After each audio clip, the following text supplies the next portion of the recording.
Look in the dirt means when you're leaning in your go-kart and you're almost touching your head on the ground. Here it comes! Do we want it to be not dusty? Yes. Funky. Look at his hands! Spin them out. It's an Ohio race here with Chris Schneider. My bad. Good run. No meat. Steady hand. Must get the win, must get the win. Welcome back to the Lickin the Dirt podcast. I'm here with Chase Grimm, my co-host. We have a pretty chill episode today. We've been on a bender recently, but we've gone back to our recap style episode for this week. We're gonna try to keep doing these once a month, just kind of check back up on things. And it is a little bit early too, but there has not been a lot going on. In general, Mother Nature has taken claim to at least one race every single weekend, if not a majority of them. It has been an absolute disaster. But some tracks that were braving the conditions this past weekend, not afraid of the weather, if you would. We had, as far as the sanctioning body tracks for Penn, Ohio, Lernerville, Stateline, Pittsburgh, and Dog Hollow all ran, which we'll get to their results and stuff. But man, it would be great if we could race, I'm sick of the freaking weather, but And it doesn't this weekend either. No, it doesn't. Yeah, this weekend, I know that I'll be trying to, me and Dad will be trying to race Tri-City's little double down weekend with the show on Friday night and the show on on Sunday.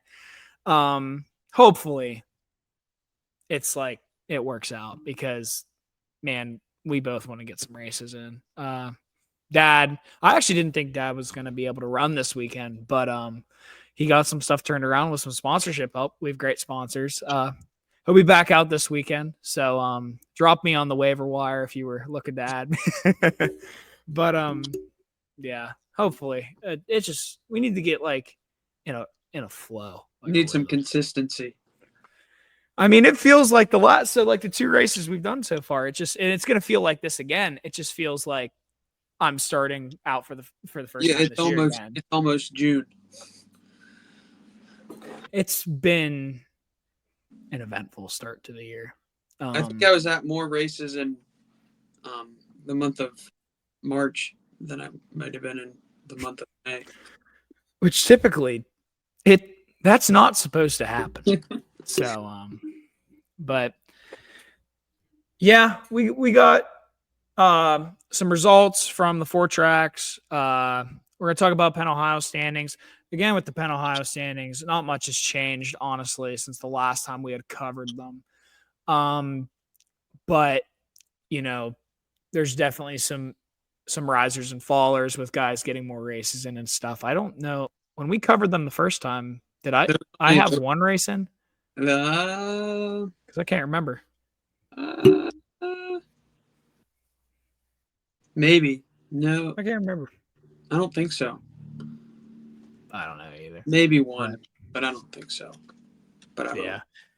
Unfortunately for this episode, we're not going about doing our hot take section. We're going to talk about a little bit of a preview for the month of June, the rest of May. What else were we going to talk? We had something else. I forget now. Said the results, preview June. Oh, we were going to talk about the face-off, the first face-off of the year we had between Lernerville and Tri-City. Oh yeah, that is we'll definitely get to that. Just a little topic to talk about. But I'll kind of roll us in to our weekly results segment with our beautiful picture here made by Chase G Productions. I'm going to start out with Dog Hollow. Just going to kind of read down the list as I go with their classes. So via their Facebook, for the pure stock division, the winner was Matt Ball. Second place, Jeremy Hill. Third place, the 99 of Matt Gornick. I guess I'll say the number so people know who I'm talking about. Fourth place, the 31 of Joe Kephart III. And then 5th place, finishing out the pure stocks, the 33M of Mitch Masoner. Moving down to the Rush Crate late models. The winner was the 11K of Davin Kaiser. In 2nd place, you had the 55 of Marino. Oh, I'm going to butcher this name. Marino Angelico. 3rd place, the 33 of John Over. 4th place, the 15C of Clay Copeman. And 5th place to round out the Rush Crates, the 77E of Tyler Ellenberger. Moving down to my favorite division of racing, the 4 cylinders. The winner was the 33S of Cody Young. 2nd place was the 3H of Sean Haddon. 3rd place was the 25 of Cody Hetrick. 4th place, 66 of Tanner Lansbury. 5th place, the 10 of Brad Dickey. Dude, they had 16 of them things at Dog Hollow. That's pretty good. Man, that's how you sell pit passes right there. Just saying. For the 358 late models, the winner, 32 backs of Brian Benton. 2nd place was the W3 of John Weaver. 3rd place, the 41 of Mike Parnish. 4th place, the 43D of Tom Decker III. 5th place, the 88 of Corey Price. And for the Penn Ohio Pro Stocks, whoa. Okay. Chase, did they only have 4 cars? I do believe they only had 4 cars. Well, okay. So the 55C of Brandon Connor was your winner. In 2nd place, you had the 1M of Gary Millett. In 3rd place, you had the 17G of Nate. Nate Gabar.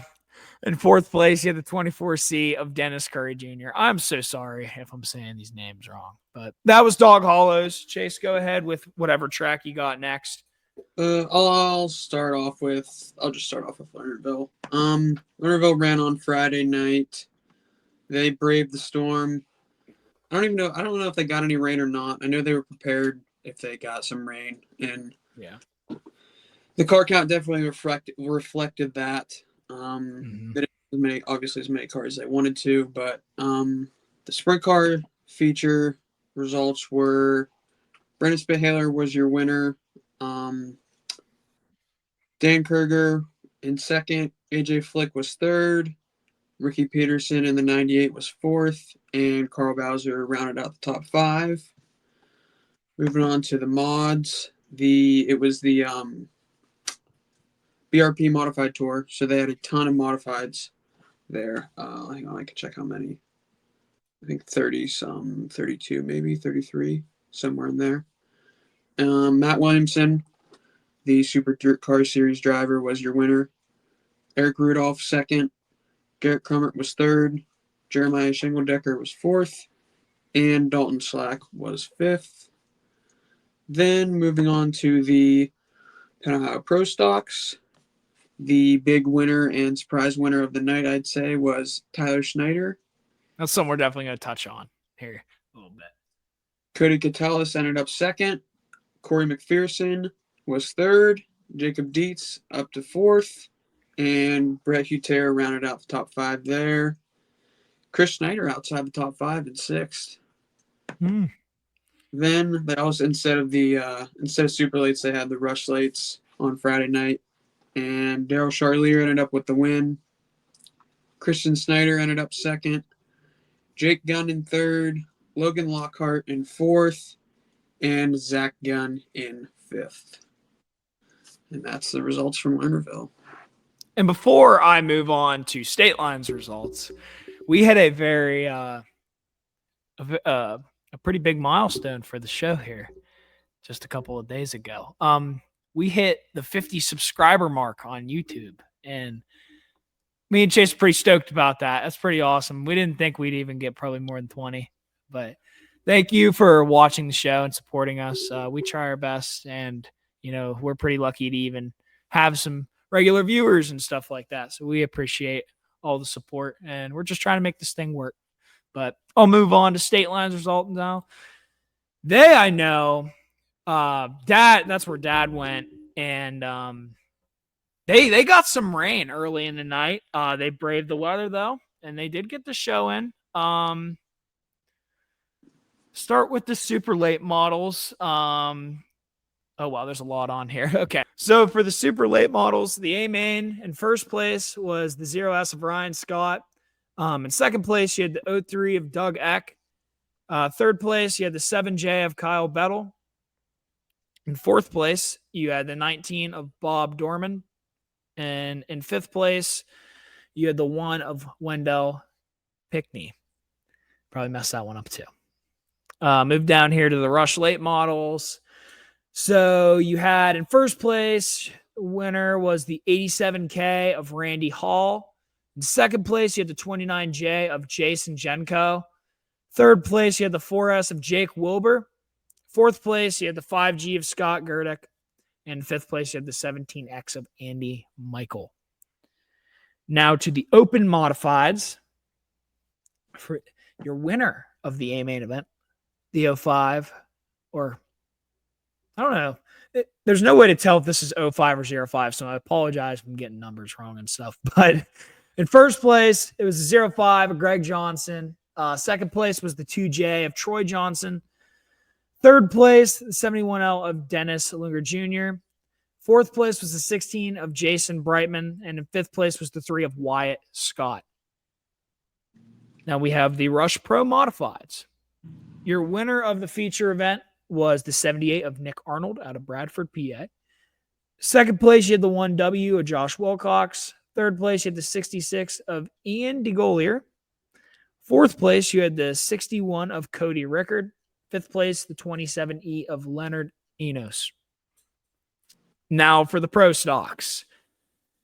First place, you had the 5B of Jason Black, taking the win in the feature. Second place, the 68 of Andrew Hammond. Third place, you had the 4 of Brett Utera. In fourth place, you had the 17S of Matt Sampson. And then in fifth place, you had the 299 of Kyle Kokenauer. Okay. Yeah, I'm ignorant. Oh, boy.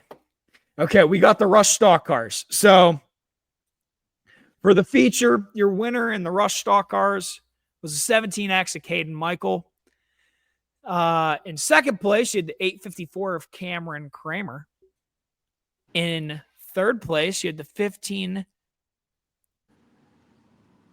I wonder if that means a star. I don't know, but it's Dar Dingelman getting third. In fourth place, you have the 77 of Raiden Wilson. And then in fifth, you have the 67 of Alex Bush. Now, challengers. What is a challenger, Chase Graham? That would be a stock.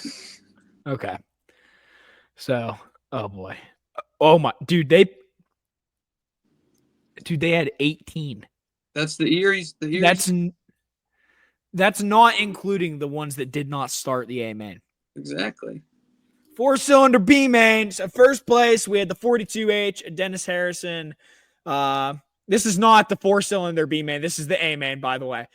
So in second place, we had the 32H of Holden Heineman. Third place, the 52 of Domingo Echevarria. In fourth place, the 19 of Tommy LaBarbera. And in fifth place, we had the V53 of Peter Volpe. And that concludes results from Stateline. So they had a pretty good show. To be fair, from my understanding, they had a good show. I mean, they braved the weather and they got a cool show in. Nice. I mean, big pro stock event. Awesome to hear that went well for the most part. I mean, track looked a little sketchy, but I think mixed reviews. It probably wasn't as bad. It was just probably just because they were racing. Yeah, I mean, they were racing and everyone thought they probably should have rained out. And everyone's like, oh, the track's going to be rough.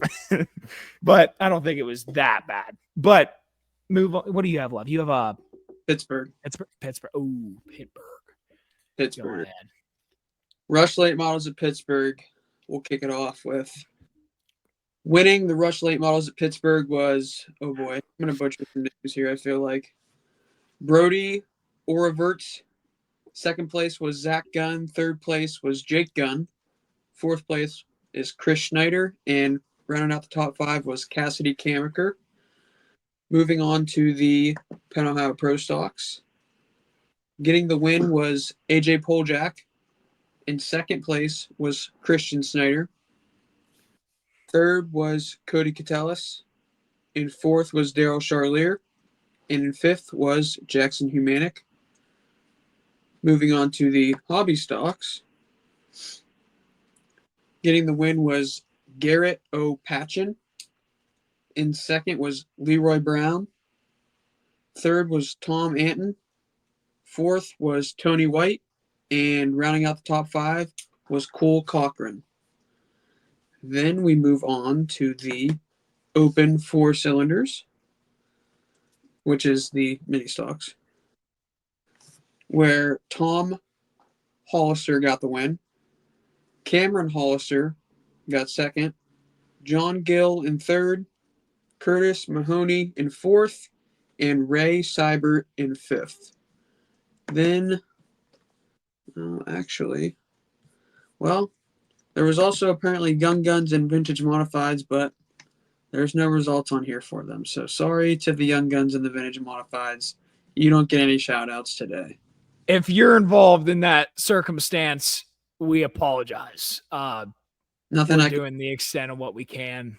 We get our results the same place that, and all of our viewers probably get them. So I don't know, but none of us were there to see that stuff, but it is what it is. Before we kind of segment into the Penn Ohio standings, we only had the tracks that we cover. Those were the 4 that, ran that we wanted to talk about. I mean, something else to talk about that is another sanctioned track. Marion Center having a big show this past weekend. Some stuff going on there. Saw some cool pictures come out of there. You have anything to talk about with that? I really wasn't keeping up with Marion Center at all. I don't actually even know if I know who won the show. I can tell you. They rained out Friday night, but Saturday night Bobby Pierce ended up getting the win. The World of Outlaws late models were in town for basically the whole weekend. They were at Raceway 7 on Thursday, and they were supposed to be Marion Center on Friday. Got rained out. Marion Center again on Saturday, and then they were at Bedford on Sunday. Did you see that video come out of the interview with Max Blair? At Marion Center? Was that at Marion Center? When he was upset? Yeah, I did not know if that was from there or not, if that was older. I didn't know. I saw that come around. I was like, ooh. But yeah, Marion Center on Saturday, I'm pretty sure. Just the thing that happened. Yeah. But I think, they had the rain out Friday, but they got a show in, kept them in the area. I mean, they got 3 out of 4 shows in for a weekend. Basically, everybody rained out. I'd say that's a win in my book. Yeah, definitely. I do think that a lot of tracks were put in a really, really uncomfortable scenario. Like some of your Friday track, like Tri-City, I think was put into a really crappy scenario because, I live like 13 minutes away from the track, and we didn't really, I don't even think we got any rain on Friday, but they can't make all these guys come out and waste money. And especially with the show they had planned, I mean, they just don't have that choice, so it is what it is. And Lernerville probably benefited a little bit from that, but also same thing there. Yeah. You look at what happened to Lernerville, and Lernerville did exactly what people wanted Tri-City to do, and it didn't really work out for them. Yeah. They, could have pulled more cars because I think everyone thought it was going to be a complete washout, but I don't know. I'm sick and tired of having this rain conversation. I mean, it's got to come to an end at some point. Eventually, we got to get out of this. You would think. But yeah, hopefully this week's a little bit better for racing. I'm pretty stoked about the 1,000 to win Pro Stock show Tri-City's doing this weekend. I'm pretty excited about that. I hope they pull some cars. It'll be weird. It's going to be so weird because they're going to race Friday, and now it's like, okay, well, we're accustomed to racing Fridays, which already feels weird. And then we're going to switch back to Sunday for a night. And then it's like, okay, well, now it's going to be like it's going to feel really weird. But we'll transfer over now. We're going to talk about the Penn Ohio standings. Chase got those for us. So I don't think much has changed, honestly. But kind of just read down through them as far as there is. I don't think, you can go through them all or whatever. It doesn't matter. Obviously we can't go through the touring series because there hasn't been any touring races yet. Unfortunately. The first touring race got rained out. I don't know if they said they were going to reschedule. I think they're trying to, but I'm not 100% sure. But we're supposed to be at Mercer, got rained out. So we'll see where that goes. But as of right now, 4 guys sit atop the leaderboard with 5 races in at the weekly. And those 4 guys are Joey Zambati, Andrew Hammond, Brandon Connor, and Cody Catellis. And Joey Zambati is at the top of the leaderboard with 500 points. Yes, he still is at the top. I'm pretty sure he was at the top last time when we checked. Yeah, last time we talked about the results, he was up the top. Andrew Hammond's in second, Brandon Connor in third, and Catellis in fourth. They're all pretty close, all within a little less than 50 points. Then it's pretty big drop off, almost a little over 100, almost 100 points to fifth, and then it's kind of just steady pace from there. A lot of guys with like 2 or 3 races in. Trying to see if anyone kind of stands out. Guy that kind of stands out to me, honestly. I mean, that I feel like we need to touch on. Obviously, we're going to touch on Tyler Schneider's win, but a guy that has also kind of surprised me, had the win earlier in the year, is Mike Miller. I mean, his win, but I mean, he's been running very well. He has. Get the win. He's been running very well. He sits at 14th in points right now with 3 races in, 293 points. So, I mean, definitely could easily get up there. Someone definitely to keep an eye on as we kind of get, start getting more races in and stuff. He's been really good so far. Yeah, definitely. Other guys to look at. I'm trying to look at other guys that are sticking out. I mean, there's 47 guys with at least one race in. So, I mean, as far as numbers goes, that's really good though too. Yeah, I mean, 36 of them with 2 races in. So there's definitely a lot of contenders, I guess I'd say. But yeah, I mean, like I said, not much has changed. Not a ton going on. But I mean, we got to talk about Tyler Schneider. Tyler Schneider getting the win. I mean, that shocked me. Not like he's a driver in his own right. I was just like, first wins like that at a place like Lernerville, and they had a pretty stocky field of stock cars, and he comes out on top. I mean, that's always cool to hear that. When you look at a field and you have his brother and Cody Catellis, who's been running like very consistently, at least basically on the podium every week there. Yeah. You know what I mean? Like, I just honestly, wow, very unexpected, honestly. Yeah, definitely unexpected, but it's cool to see him get his first win. Congratulations to him and his crew and his family and stuff. I'm sure that's a really, really cool deal. And especially to come in a track like Lernerville, it's like, dang, that's cool stuff. And I mean, as far as I know, he was kind of put in a similar situation as you have been put in. He's kind of just run Lernerville. Like, that's it. As far as I know, he has only run Lernerville, and that's it. Yeah. You know what I mean? On Friday nights, and that's it. So, yeah, it definitely is very awesome to see him get the win and see him move his way up the rank. He's just ahead of Mike Miller in 12th in the rankings right now, with 204 points. Yeah, I mean, it's cool to see that. Kind of to touch more on Lernerville. You wanted to talk about how the coexistence of the Friday night Lernerville and Tri-Cities deal is kind of behaving. I mean, what are some things we kind of want to discuss with that so far? Well, I mean, we talked. We kind of. I mean, I don't know if we really talked about it on the podcast or not, but I mean, we talked about it when Tri-City announced they were going to Friday night. We talked about how, and they were basically running the same classes, that they were gonna clash, and it was gonna affect the car counts, obviously. Yeah. And we weren't sure who was gonna kind of come out on top.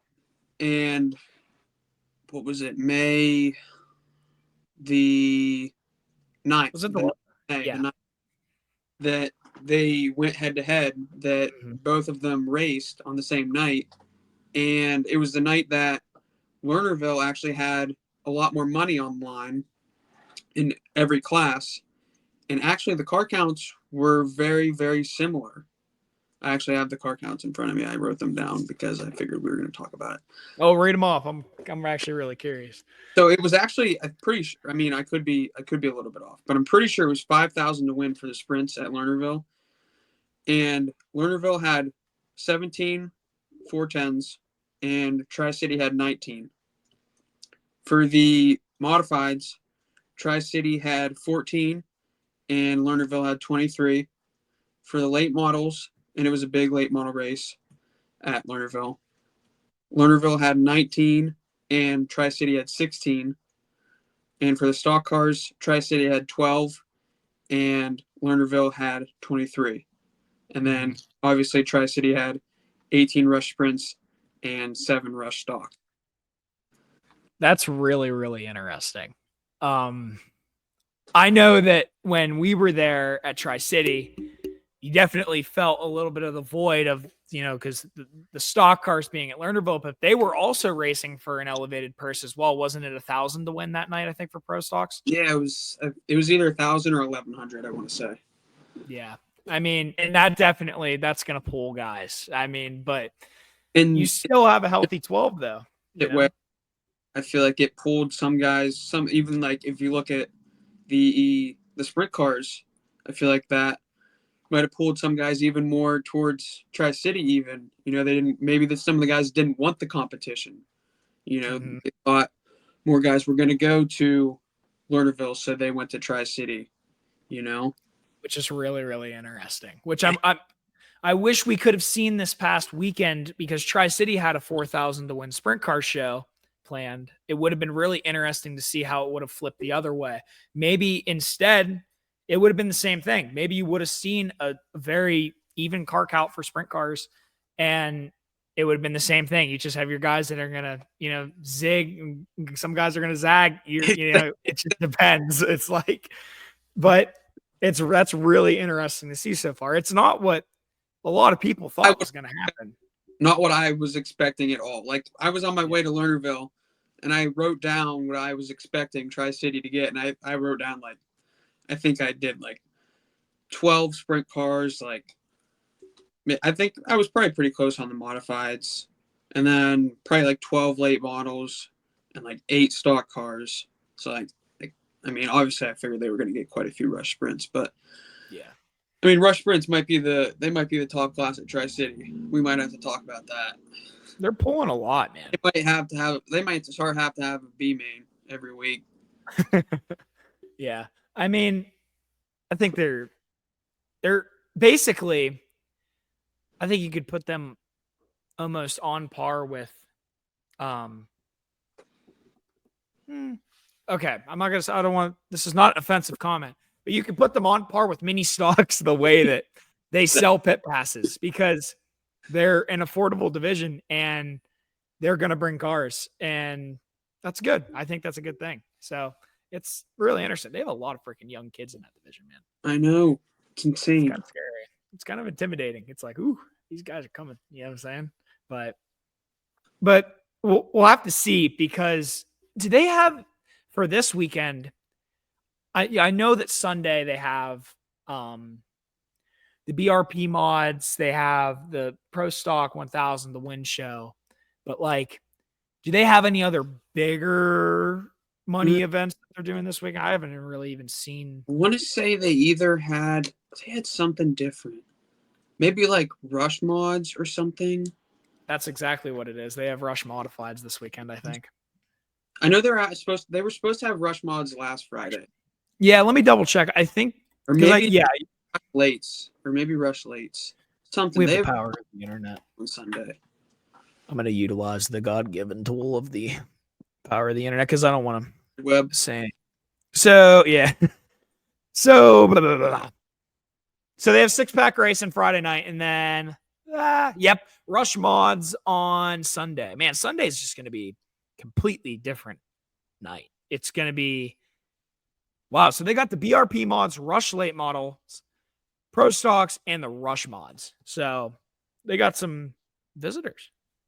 Oh, not to mention also the Gary Burke band is playing Saturday. Don't miss that. I think there's wait a minute. Free. Okay, so free camping, $20 a carload to enter. I thought I saw something about a cornhole tournament. I don't know if that's this weekend or not, but Yeah, I don't know. if you're local to the Tri-City area, go check that out. But back on track. Yeah, it's going to be an interesting weekend as far as that goes. But it's really, really kind of crazy to see. I don't know. I'm really curious to see how this still kind of shakes out as we go down the line. I think there was a agenda. That's only one week. You know what I mean? Exactly. Yeah.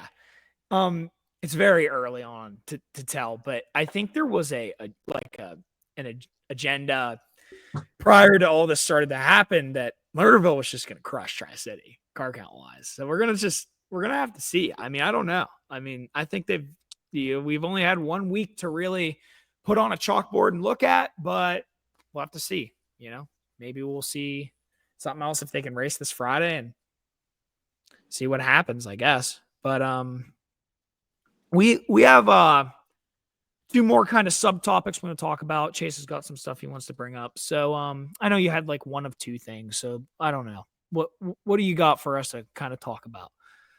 What are you talking about? I don't know. I thought you had something else.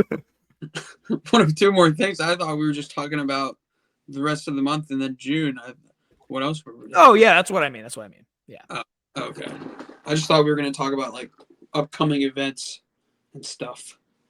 Well, I can kind of look too. I know that.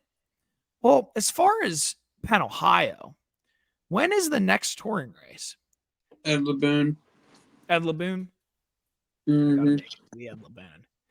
There's a long-standing curse of me and the Ed Laboon, not as a driver, but I have never actually been to PPMS to spectate an Ed Laboon ever. I miss it something happens, and I'm just doing something, and it's like maybe this is the year. I don't know. We have the Ed Laboon. Of course, some tracks are having their shows and stuff. I'm trying to see. I need to pull up all. I wish I had all the schedules just kind of sitting here because I can kind of look. Well, but something important around here before the Ed Laboon is next week is Western PA Sprint Week starts. Next Wednesday at Mercer.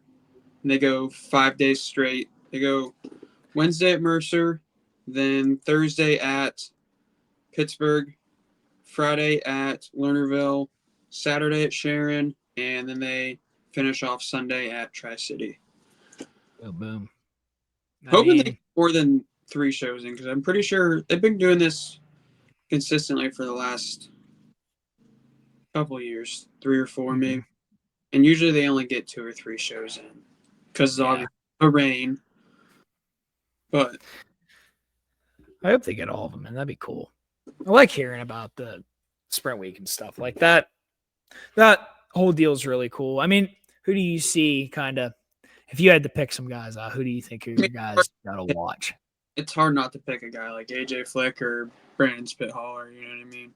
Yeah. I mean, those are the guys you have to, that's almost a given. But I mean, with the sprint cars,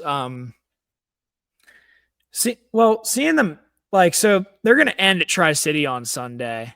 And I almost kind of on that topic. This is something I was thinking about. This is kind of unrelated. When you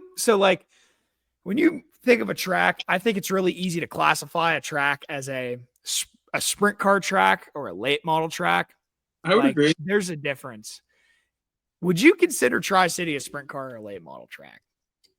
I haven't seen enough late model races on it, so I couldn't give you a proper opinion on it yet, if that makes sense. But I definitely would not consider it a sprint car track. I feel like that's what I was kind of leaning towards, is like, I don't know. It just doesn't seem like a place where like sprint car drivers like, that's where I want to be. You know what I'm saying? I'm certain there has to be other places. It's just like, and that's not anything to the facility. City or anything. Yeah, it's just like, that's just the type of place. I mean, it's a big track and it's got not big corner. It's not a Pittsburgh, it's its own, it's Tri-City. So like, I don't know. I was kind of thinking about that. I was like, sprint cars probably don't desire to be there. But I mean, don't get me wrong though.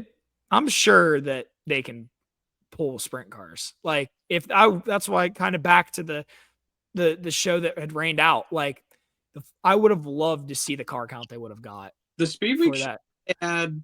They actually raced at, I want to say 2 years ago, because they got rained out last year. So I want to say 2 years ago. I want to say they were in the mid to late 30s. I want to say. I'm pretty sure. Yeah. Someone's here. Yeah.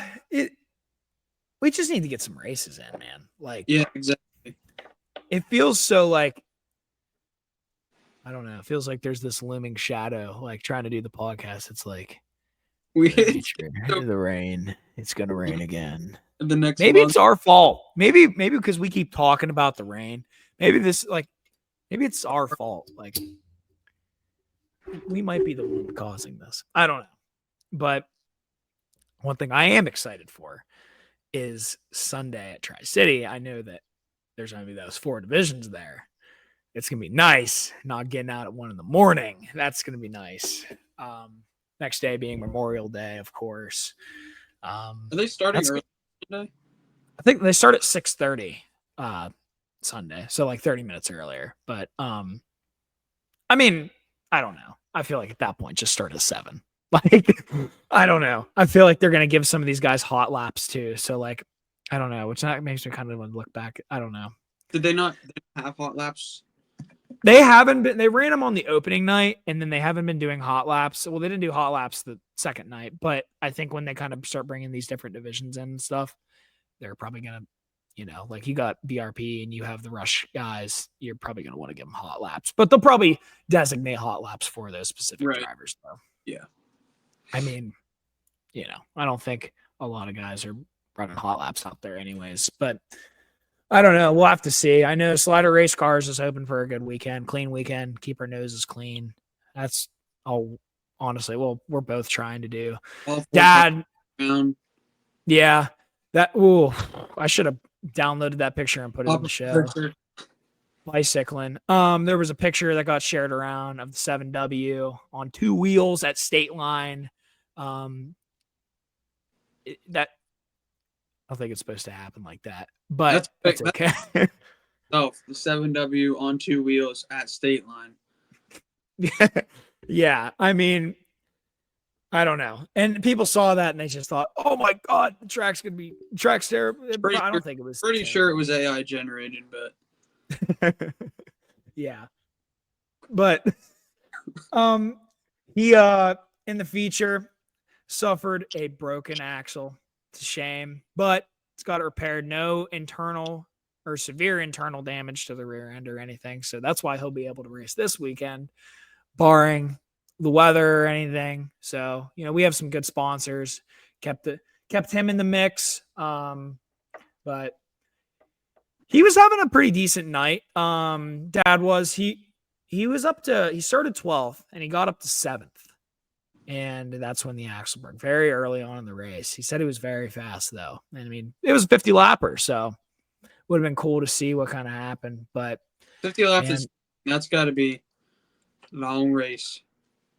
Dude, we do these 15 lappers at Tri-City, and I get out of the car and it's like I felt like I've been out there for 1 hour. It's like, oh my god. I don't know how dude, like back when Penn, Ohio used to have like the you're 75 lapper. Aaron, Like, imagine back in the day running 100 laps at Tri-City. I think we got to bring that back. Listen, I don't think there's anybody on the podcast. I got to make this statement. I don't think there's anybody on the podcast that is maybe affiliated with Tri-City in any way, shape, or form. But someone from the Whitling residence, my dad raced the Apple Fest and shit when he was, in his heyday. Man, bring the Apple Fest back. I'm sure it would be very, very well received. Maybe not a 100 lap race, but we cut it down to 50, maybe 30. But 30. I mean, man, the Apple Fest was a pretty iconic event from my understanding. And, it was there those last couple of, when was the last time they ran an Apple Fest? It wasn't that long ago, I don't think. 2021 maybe. Yeah, 22? I think you're right. Yeah, because then it kind of switched into the Rays race, and then it kind of just disappeared. Like Apple Fest into like Labor Day. It was more just like yeah. The Apple Fest. Well, then honestly though, I felt like from all the stories I've heard as a kid about the Apple Fest, is it's always been like, oh, it's the 100 lap race. Like, well, then Sharon kind of took over Apple Fest, kind of. That's true. Yes, they have their own thing, and I don't think Sharon has one this year either. I don't think they do. But I don't know. I think it's just it's a really cool event. I think it needs to make a comeback. And especially with Tri-City's new ownership, I think they're kind of finding their identity and stuff. And I think pretty soon they're going to be looking for trying to find that event that they have that's going to be their crown jewel race. You know what I mean? Once they sustain that, I think that, that there'll be no looking back as far as that goes. They just I think they're thinking about doing something. I mean, if I was a track owner, I'd be definitely really interested. Well, if I had a track owner, it'd have a dome, you know what I'm saying? Like the PPMS image that was AI generated, there was that image that was put out of Pittsburgh, Pennsylvania Motor Speedway, and it had a dome over it. And you would be shocked how many people I had encountered that thought it was real. Because I'm not going to lie, when I first looked at it, I was like, I thought for a couple minutes, I was like, this is real. And then I was like, oh, wait. And that was April Fool's. And I was like, oh, and that's AI generated. You could tell. But could you imagine something like that? That's the way of the future, Chase Graham. That way the rain doesn't get it. So, if we're going to keep talking about rain on the podcast, we're going to have to start putting domes on all the racetracks. Lickin' the Dirt Speedway. We'll make it. It's going to be It's going to have to be real small. A 16th mile domed racetrack, Lickin' the Dirt Speedway. An eighth of a mile. You've heard it here first. We can make it an eighth of a mile. Tell you what, we're going to name this. This will be our 50 subscriber special. But got a closing remarks. Again, thank you for 50 subscribers. We're excited about that. We're going to keep making videos, keep on keeping on with the podcast. We got some stuff. Me and Chase are going to kind of hash it out, see what we want to do. We've been going for 8 weeks strong, so we're going to keep her rolling, try to bring some more guests on. We're going to put an emphasis on our next couple of guests to kind of explore out of the realm of stock cars. So we're going to, go down some different avenues and check some different things out. But yeah, we're just kind of working on it as we go. So same, and also I think there's a possibility. I don't know when our viewers of our episode will be seeing this, but we're still experimenting with the release dates and stuff. Like I said in the last video, give us feedback on anything. Give us feedback on anything, actually. We receive feedback well. We are no experts by any means. We just get on here. Criticism. And yeah, we get on here and we act like we know what we're talking about, and we don't. So you need to be able to tell us what you guys think we should do. But with that being said, this has kind of been our recap and our preview episode. So Thank you for watching. We'll catch you guys next week, and hopefully we get some racing this weekend. But we'll see you. Look in the dirt means when you're leaning in your go-kart and you're almost touching your head on the ground.